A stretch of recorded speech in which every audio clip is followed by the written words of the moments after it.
फिर से अपने काम पर जा रहा हूँ। तुम अपना ध्यान रखना।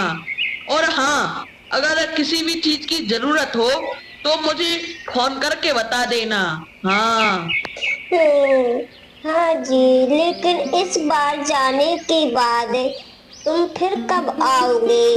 कोई ऐसा काम पास में ही क्यों नहीं कर लेते? महीनों तक तुम्हें ना देखकर मेरा मन नहीं लगता। अरे, यह गांव का इलाका है, गांव का। यहाँ उस कंपनी का काम मैं कैसे लेकर आऊं? हाँ, अगर उस कंपनी की कोई शाखा यहाँ पर होती तो मैं वहाँ काम करने की कोशिश करता।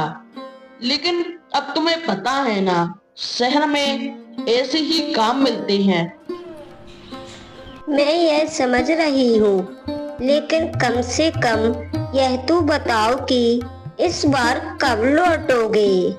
हाँ, उम्मीद है कि 6 महीने बाद वापस आऊंगा। अब जब कंपनी की छुट्टी होगी तभी आ सकता हूँ। सब कुछ कंपनी के बड़े लोगों के फैसले पर निर्भर करता है। ठीक है, मैं अब नहीं रोकूंगी। तुम्हारी ट्रेन कितने बजे की है?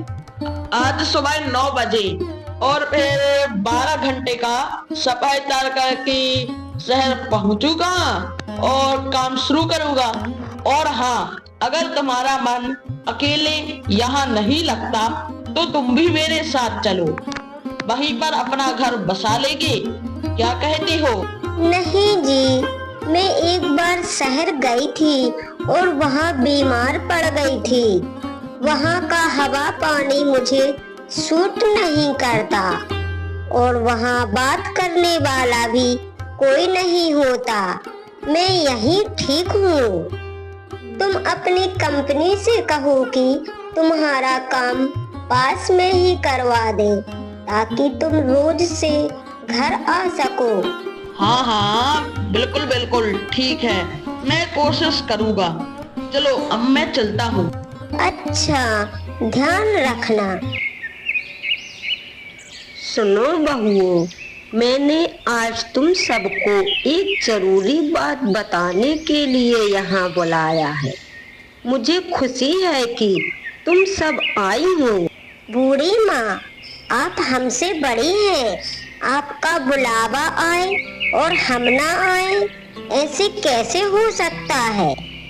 हाँ बूढ़ी माँ, बताइए आपने हमें क्यों बुलाया? देखो बहुओं, मैं जो कहूँगी हो सकता है कुछ को पसंद आए, लेकिन मैं अपने जीवन के अनुभव से बोल रही हूँ। अगर मेरी सलाह मानोगी तो तुम्हारा भविष्य बेहतर होगा।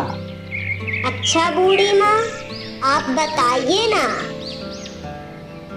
देखो बहुओं, तुम सालों से घर की चार दीवारी में कैद हो।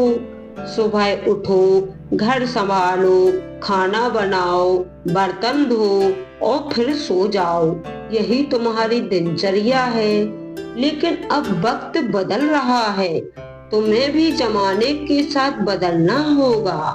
हाँ बूढ़ी माँ, हम समझते हैं, लेकिन क्या करें? हम खुद के लिए रोजगार नहीं बना सकते। असंभव मत कहो। दरअसल तुम्हें कभी अवसर ही नहीं मिला, इसलिए मैंने तय किया है कि तुम सबके साथ मिलकर एक महिला समूह बनाऊंगी। इसमें कोई घर बैठे काम कर सकेगा और कमाई भी होगी। यह तो बहुत अच्छा होगा, लेकिन आप यह सब हमारे लिए कैसे करेंगी? यह तो बहुत अच्छा।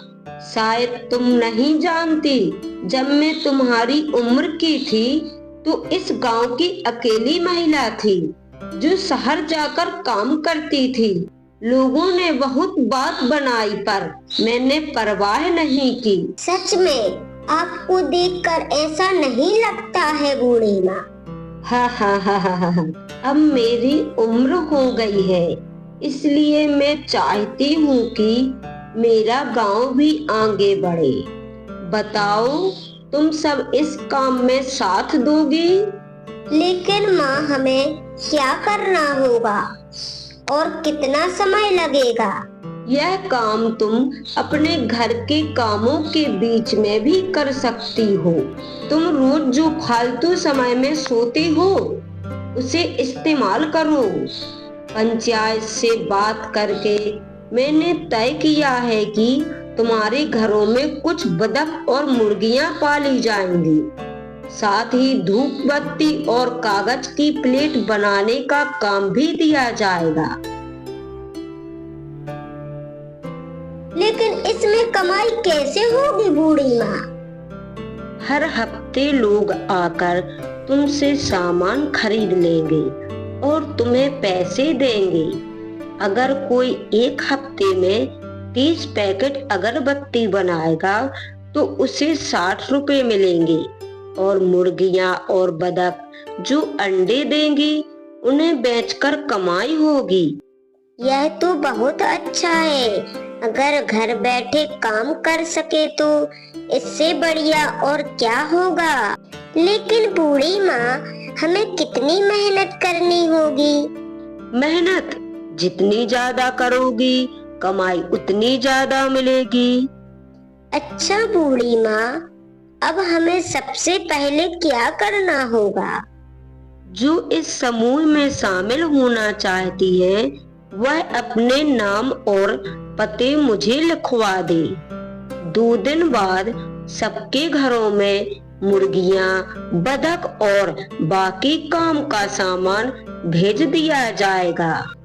बहुत अच्छा बूढ़ी माँ, सब मिलकर काम करेंगे तो मजा आएगा। ठीक है, अब एक एक करके अपना नाम और पता लिखवाओ।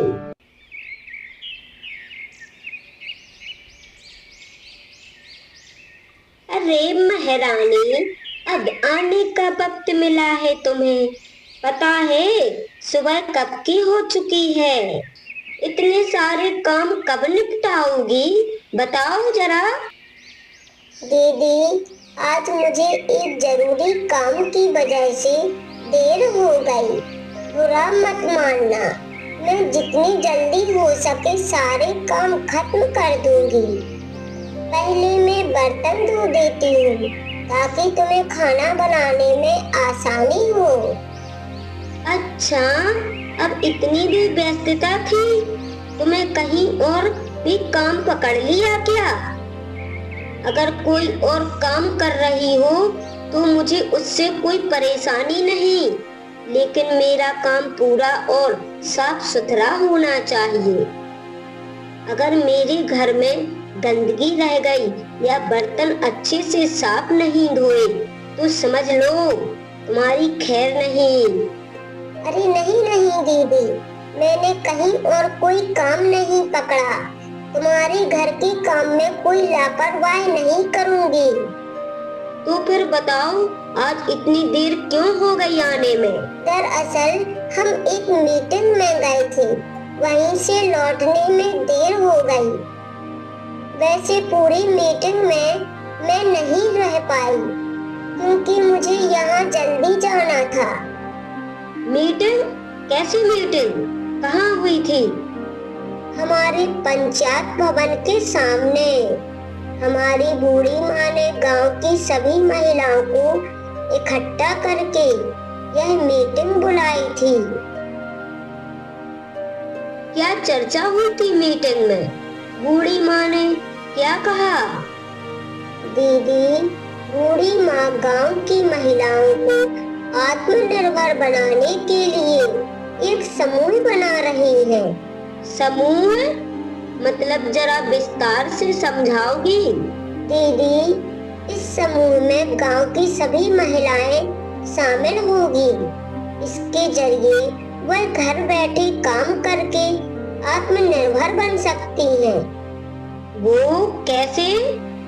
बूढ़ी माँ कह रही थी कि इस समूह की महिलाओं को अलग अलग कंपनियों से काम दिलवाया जाएगा जो वह घर पर रहकर कर सकेंगी। इससे वह घर के कामों के साथ साथ कुछ कमाई भी कर पाएंगी। अरे वाह! लेकिन अचानक इस पहल की जरूरत क्यों पड़ी? बूढ़ी माँ कह रही थी कि हमें समय के साथ कदम से कदम मिलाकर चलना होगा, नहीं तो हमारा गांव और हम सब पीछे रह जाएंगे। दीदी, अगर बुरा ना मानो तो एक बात कहूँ? हाँ हाँ कहो, लेकिन जल्दी बोलो, तुम्हें सारा काम भी करना है, इसका भी ध्यान है ना। दीदी, सब इस समूह में शामिल हो रहे हैं, तो तुम भी जुड़ जाओ ना। फुर्सत के समय काम करोगी तो तुम्हारा भी मन अच्छा रहेगा और हम सब मिलकर गांव को आगे ले जा सकते हैं। क्या बकवास कर रही हो? मैं ऐसे काम करूंगी, तुम्हें क्या लगता है मुझे इसकी जरूरत है?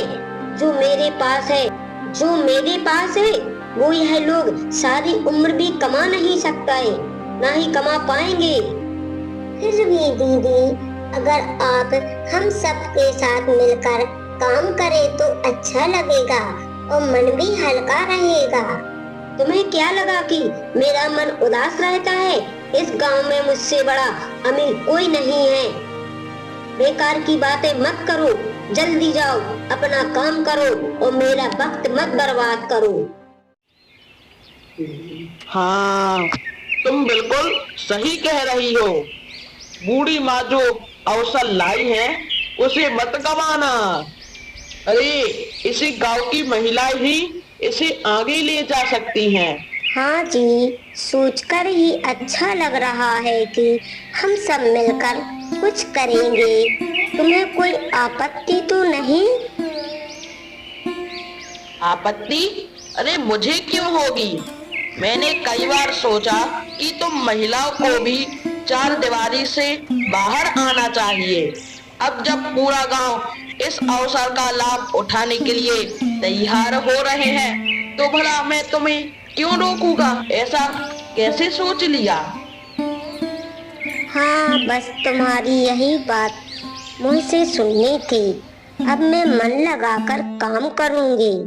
तुम देखना, हम सब मिलकर काम करेंगे, कैसे गांव को आगे बढ़ाते हैं। आज हमने अपने नाम और पते दर्ज करवा दिए हैं।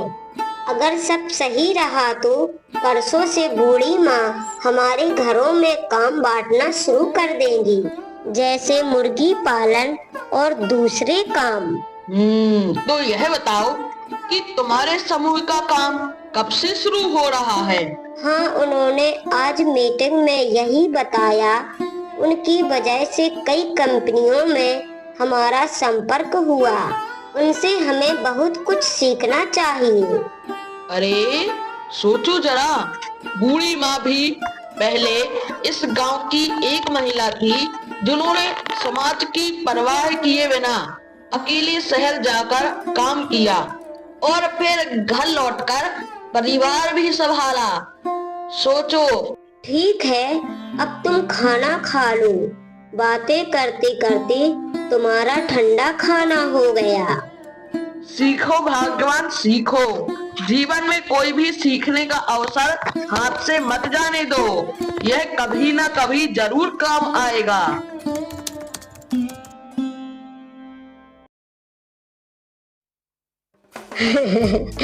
हाँ, क्या कर रही हो रेशमा दी? अरे आओ आओ, तुम लोग इस समय मेरे घर में सोचा नहीं था। आओ अंदर आओ। खाना खाकर सोच रही थी कि अब क्या करूं। इधर समूह का काम भी काफी आगे बढ़ गया है, तो सोचा तुमसे मिलने आ जाएं। तुम्हारा काम कैसा चल रहा है? मेरा काम तो बहुत अच्छा चल रहा है। अब तक मैंने 30 पैकेट अगरबत्ती बना चुकी हूँ और मेरे हिस्से की मुर्गियाँ भी अच्छी तरह बड़ी हो रही हैं। हाँ रे दीदी, उस दिन जब बतख मुर्गियाँ बांट रहे थे तब तुम्हारे पास अच्छी खासी बतख थी, फिर भी तुमने वही लंगड़ी बतख ही क्यों ले ली? असल में मुझे उस बतख को देखकर बहुत दया आ गई। सोचा इसे भी कोई तो अपनाए, वरना यह अकेली कहाँ जाएगी। देखो अब यह आंगन में कितने मजे से घूम रही है। सच में रेशमा दी, तुम्हारा दिल बहुत अच्छा है। तुम्हें देखकर बहुत अच्छा लगता है। लेकिन दीदी, सबका दिल तो एक जैसा नहीं होता है। जैसे हमारी लता दीदी को देखो, उस दिन मैं उससे अच्छे से बात करने गई थी, उसने मुझे उल्टा अपमानित कर दिया। मैंने उन्हें समझाया कि सब मिलकर काम करेंगे तो उसका मन भी लग जाएगा। फिर उसने तुझे क्या कहा? मुझे पता है कि मैं उसके घर में काम करती हूँ, लेकिन लता दीदी ने अपने घर की ओर इशारा करके कहा कि उसे किसी चीज की जरूरत नहीं है। जो कुछ उसके पास है वह हमारे जैसी गांव की लड़कियां पूरी जिंदगी की मेहनत करके भी नहीं कमा सकती। जो भी कहो अहाना, तुम्हारी लता दीदी का इतना घमंड अच्छा नहीं है। वह गांव वालों से सीधे मुंह बात भी नहीं करती, मानो उसके पांव जमीन पर ही नहीं पड़ते हैं।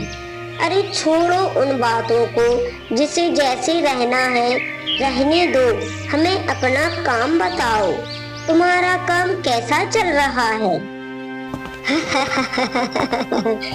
यही वो बदक है जो तुम्हें समूह से मिली है। इतनी लंगड़ी बदक है, वह सब तुम्हारे ही हिस्से में आई है। क्या देखती हूँ तुम इस लंगड़ी बदक के साथ कितने दिन आगे बढ़ पाती है। सुना है कि तुम सब आत्मनिर्भर बनोगी। इस बदक को देखकर तो लग रहा है कि तुम्हारा भविष्य भी इसी तरह लंगड़ा होने वाला है। लता दीदी, इस बदक को देखकर ऐसा मजाक उड़ाना ठीक नहीं है। तुम्हारे पति विदेश में काम करते हैं और तुम्हें बहुत पैसा भेजते हैं, इसलिए तुम्हारा आराम से जीना स्वाभाविक है। लेकिन हमारे पास ऐसा कोई सहारा नहीं है। अगर हम अपनी मेहनत से कुछ कमा सके तो इससे बड़ी खुशी की बात और क्या हो सकती है। और हाँ, सिर्फ पुरुष ही कमाए, ऐसा क्यों होना चाहिए? हमें जो यह बड़ा मौका मिला है उसका सही इस्तेमाल करना ही समझदारी होगी। हाँ, देख रही हूँ तुम्हारी समझदारी। देखती हूँ तुम कमाकर कितना आगे बढ़ पाती हो। मुझे तो इन सब चीजों की जरूरत नहीं है। अहाना, तू भी इनके साथ है। ठीक है, बता मुझे समूह के कितने काम करने के पैसे मिलते हैं? दीदी, अगर चाहो तो तुम भी हमारे साथ जुड़ सकती हो। देखना तुम्हारा समय भी अच्छे से कटेगा। सुनो अहाना, मैंने पहले ही कहा था और अब भी कह रही हूँ, मुझे इन दिखावे के कामों की जरूरत नहीं है। मेरे पास सब कुछ है। यह लंगड़ी बदक है, इससे क्या उम्मीद रखती हो? देखा रेशमा दीदी कैसे हमें नीचा दिखाकर चली गई। वह कुछ भी कहे ठीक है, लेकिन इस बदक का मजाक उड़ाना उसे शोभा नहीं देता। लता का घमंड दिन ब दिन बढ़ता ही जा रहा है। अगर उसने खुद को नहीं बदला तो भविष्य में उसे बहुत दुख सहना पड़ेगा। इस घमंड का इंसान को ज्यादा दिन तक खुश नहीं कर सकता। देख लेना रेशमा दीदी, जब तक हम यह काम कर रहे हैं, लता बार बार आकर हमें नीचे दिखाने की कोशिश करेगी, लेकिन हमें उसकी बातों पर ध्यान नहीं देना है। हमें आगे बढ़ना है। कोई भी रुकावट हमें रोक नहीं सकती। याद है बूढ़ी माँ ने क्या कहा था? जब उन्होंने काम शुरू किया था तब भी गांव वालों ने उनके बारे में इसी तरह की बातें बनाते थे। हाँ दीदी, आप बिल्कुल सही कह रही हो। हम किसी भी रुकावट के सामने झुकेंगे नहीं। जो मौका बूढ़ी माँ ने हमें दिया है उसे पूरी ईमानदारी से निभाना हमारी जिम्मेदारी है।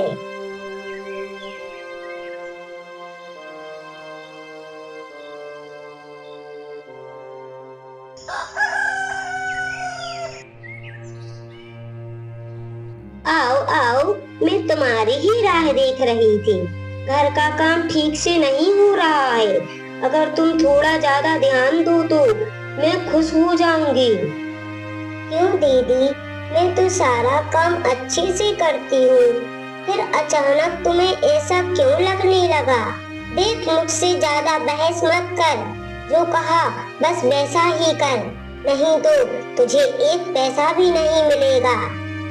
अब मैं अंदर जा रही हूँ। अरे बाबा रे, मेरी टांग, लगता है यह टूट गई।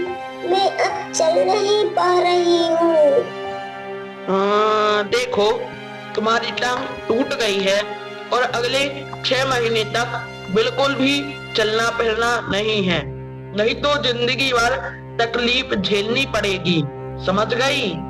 क्या 6 महीने तक नहीं चल सकती? अब मेरा क्या होगा? दीदी चिंता मत करो, मैं तुम्हारी देखभाल करूंगी। और हाँ, मेरी लंगड़ी बतख अब अंडे देने लगी है। मैं तुम्हारे लिए अंडे भेज दूंगी। हम सब हैं ना, तुम्हें चिंता करने की जरूरत नहीं है। रेशमा दी, मैंने बहुत बड़ी गलती कर दी, मुझे माफ कर दो।